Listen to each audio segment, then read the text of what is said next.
തുടർച്ചയായ 6 സീസണുകളിൽ കേരള ബ്ലാസ്റ്റേഴ്സിന്റെ നിറസാന്നിധ്യമായിരുന്ന മലയാളികളുടെ പ്രിയപ്പെട്ട താരം രാഹുൽ KP കേരള ബ്ലാസ്റ്റേഴ്സ് വിട്ട് Odisha FCയിൽ ചേക്കേറിയിരിക്കുകയാണ്. Actually, he was bound to leave the team because management was not ready to renew his contract.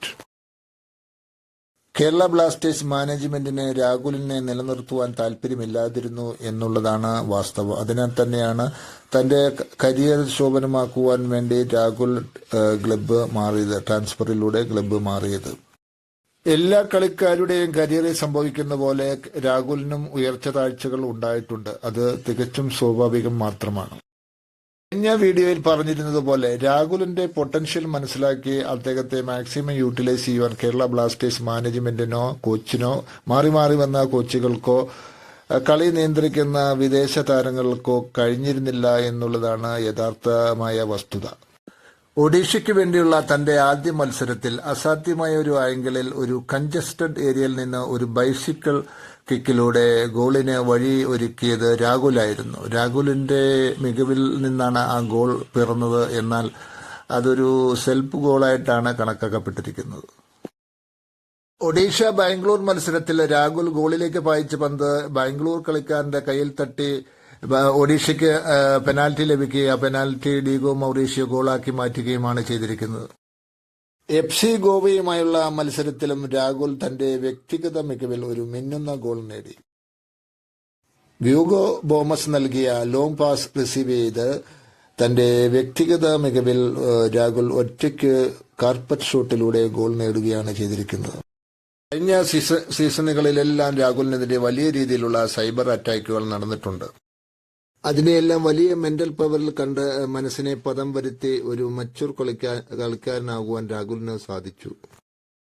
ഒരു സ്വകാര്യ ചാനലിന് നൽകിയ ഇന്റർവ്യൂവിൽ രാഹുൽ വ്യക്തമാക്കിയിട്ടുണ്ട്, തനിക്കെതിരെ ഉണ്ടായിട്ടുള്ള സൈബർ ആക്രമണങ്ങൾ എല്ലാം തന്നെ റീസണബിൾ ആയിരുന്നില്ല എന്നും അത് കളിയെക്കുറിച്ച് വ്യക്തമായ ധാരണയുള്ള ആരാധക കൂട്ടത്തിൽ നിന്ന് ഉള്ള വിമർശനങ്ങൾ അല്ലെ സൈബർ അറ്റാക്കുകൾ ആയിരുന്നില്ല എന്നും അങ്ങനെ സൈബർ അറ്റാക്ക് നടത്തിയ ആരാധകർക്ക് കേരള ബ്ലാസ്റ്റേഴ്സിനോട് യാതൊരുവിധ ലോയൽറ്റിയും ഇല്ലായിരുന്നുവെന്നുമാണ് രാഹുൽ വ്യക്തമാക്കിയിരിക്കുന്നത്.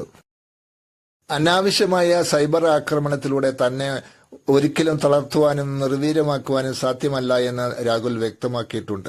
തന്നെ ഫിസിക്കലായിട്ടും ശാരീരികമായി ആക്രമിച്ചാൽ മാത്രമേ താൻ തളരുകയുള്ളൂ എന്നും മാനസികമായി തളർത്തുവാൻ നോക്കിയാൽ അത് സാധ്യമല്ല എന്നും രാഹുൽ ശക്തമായ ഭാഷയിൽ വ്യക്തമാക്കിയിട്ടുണ്ട്.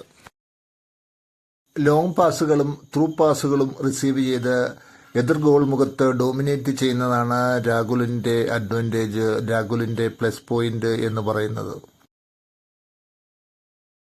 FC ഗോവയ്ക്കെതിരായ അവസാന മത്സരത്തിൽ ഈ അഡ്വാൻറ്റേജ് എന്തെന്ന് രാഹുൽ വ്യക്തമായിട്ട് കാണിച്ചു തന്നിട്ടുണ്ട്. ഹ്യൂഗോ ബോമസ് നൽകിയ ലോങ് പാസ് റിസീവ് ചെയ്ത് FC ഗോവൻ കളിക്കാരെ 2-3 മീറ്റർ പിന്നിലാക്കി ഗോവൻ പോസ്റ്റിലേക്ക് ഒറ്റയ്ക്ക് നിറയൊഴിക്കുകയാണ് രാഹുൽ ചെയ്തിരിക്കുന്നത്.